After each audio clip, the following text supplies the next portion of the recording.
इस वीडियो में हम बात करने वाले हैं वाइटल साइन। मतलब ये कि वाइटल साइन के बारे में देखेंगे कि वाइटल साइन में कौन कौन से इंपॉर्टेंट मेजर्स होते हैं। हम उसमें टेम्परेचर, पल्स और रेस्पिरेशन, बीपी देखते हैं, तो इसको डिटेल में स्टडी करेंगे। वाइटल साइन एक मेजरेबल पैरामीटर होता है जो कि बॉडी के इसेंशियल फंक्शन जैसे कि सर्कुलेशन हो गया, रेस्पिरेशन और मेटाबॉलिज्म को शो करता है। अब इसमें इंपॉर्टेंट कौन से वाइटल साइंस आते हैं, तो सबसे पहले आएगा टेम्परेचर, फिर आएगा पल्स, फिर रेस्पिरेशन और बीपी, और कभी कभी हम SpO2 और पेन को भी कंसीडर करते हैं। इसका निमोनिक है TPRB, मतलब टेम्परेचर, पल्स, रेस्पिरेशन और बीपी। अब हम इसको एक एक करके डिटेल में पढ़ेंगे। तो सबसे पहले देखेंगे टेम्परेचर। तो टेम्परेचर क्या होता है, इसकी फिजियोलॉजी होती है कि जो हमारा बॉडी हीट है वो कितना लॉस हुआ और हमारी बॉडी ने कितना हीट प्रोड्यूस किया है, उसके बीच का इक्विलिब्रियम, उसको बैलेंस करना, इसकी फिजियोलॉजी होती है। अब देखो हीट प्रोडक्शन कहाँ से होगी, तो हीट की प्रोडक्शन जो होगी वो सबसे पहले होगी मेटाबॉलिज्म से, हमारे मसल से, हार्मोन से। मतलब देखिए ये लॉस कैसे होगी, तो लॉस कहाँ से होगी, स्किन से होगी, लंग से, और इवेपोरेशन होगा तो भी हीट लॉस होगी। नेक्स्ट पॉइंट है कि हाइपोथैलेमस जो होता है वो ब्रेन को कंट्रोल करता है, वो उसका कंट्रोल सेंटर होता है। अब देखेंगे रेगुलेट कैसे होता है, तो जो हीट लॉस होगा, जब हमारी बॉडी हीट को लॉस करती है तो क्या सिम्टम्स शो करेगी कि वेजोडाइलेशन हो जाएगा, वेसल्स जो हैं वो डायलेट हो जाएंगी और स्वेटिंग होगा। लेकिन अगर बॉडी एक्सेस हीट प्रोड्यूस कर देगी तो क्या होगा, तो हमें शिवरिंग होगी, हमें ठंडी लगेगी। अगर हमारी बॉडी को हीट प्रोड्यूस करना रहेगा तो वो शिवरिंग कराएगा और वेजो कॉन्ट्रैक्शन कराएगा। ठीक है, अब देखते हैं कि साइट, हम अगर हमें टेम्परेचर लेना होगा तो हम किस किस साइट से लेते हैं, तो oral, rectal, axillary, tympanic, temporal artery से लेते हैं, जो कि फोरहेड में होती है। जो ओरल रेंज होता है उसमें नॉर्मल टेम्परेचर होता है 37 डिग्री सेल्सियस और फ़ारेनहाइट में लेंगे तो 98.6।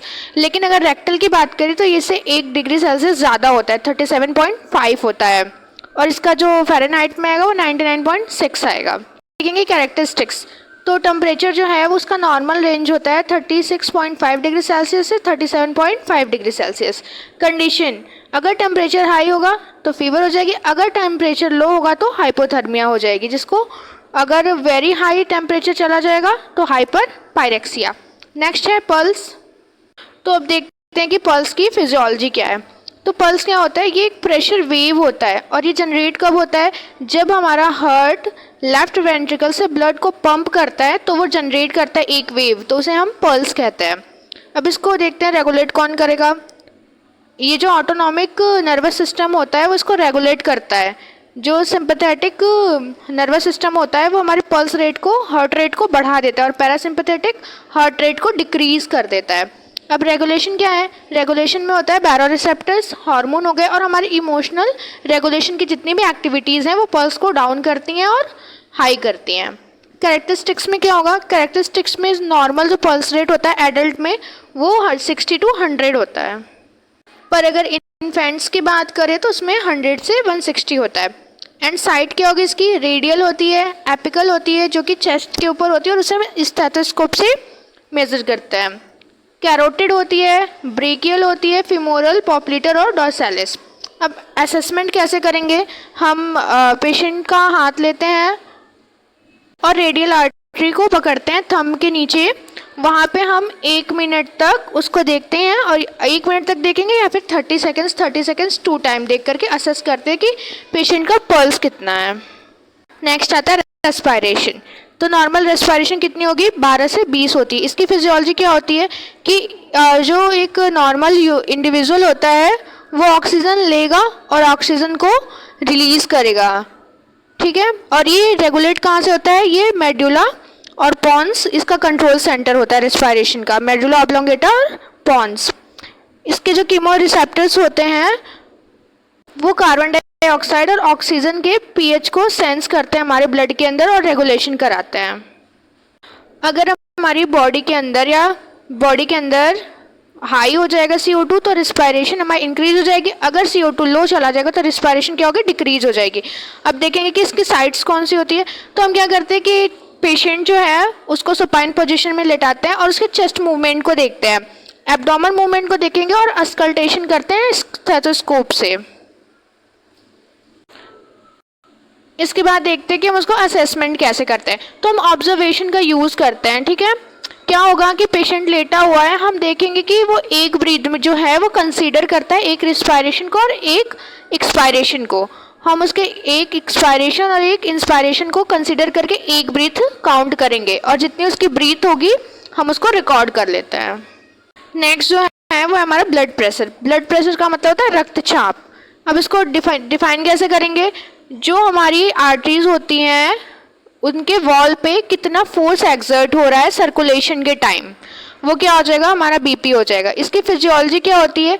ये डिटरमाइन करता है कार्डियक आउटपुट को और पेरिफेरल रेसिस्टेंस को।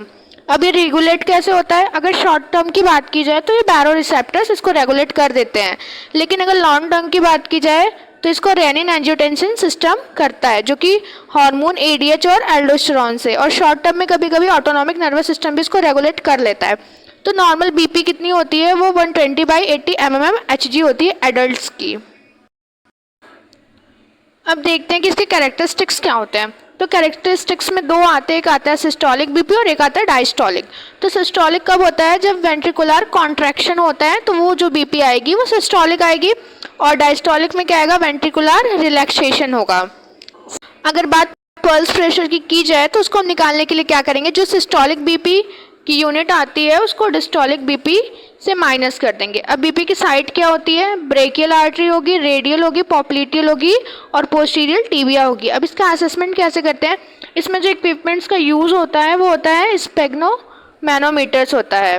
स्पेग्नो मैनोमीटर्स लेंगे, स्टेथोस्कोप लेंगे, और जो हमारे पेशेंट होंगे उनकी राइट कफ साइज को भी चूज़ करेंगे, और उसके बाद हम हियरिंग करेंगे तो हमें क्रोटकॉफ साउंड सुनाई देगा, और इस रीडिंग को हम 2 बार लेते हैं ताकि कोई अल्टरेशन ना आए, और लेने के बाद हम रिकॉर्ड कर लेते हैं। और पेशेंट में टीपीआर भी बहुत मैटर करता है क्योंकि ये पेशेंट की कंडीशन को सीधे आइडेंटिफाई करता है। इसमें अल्टरेशंस भी होते हैं, तो नेक्स्ट वीडियो में हम बात करेंगे कि हमारे वाइटल साइन में अल्टरेशन होते हैं तो कौन कौन से हो सकते हैं और उनको मैनेज कैसे करेंगे।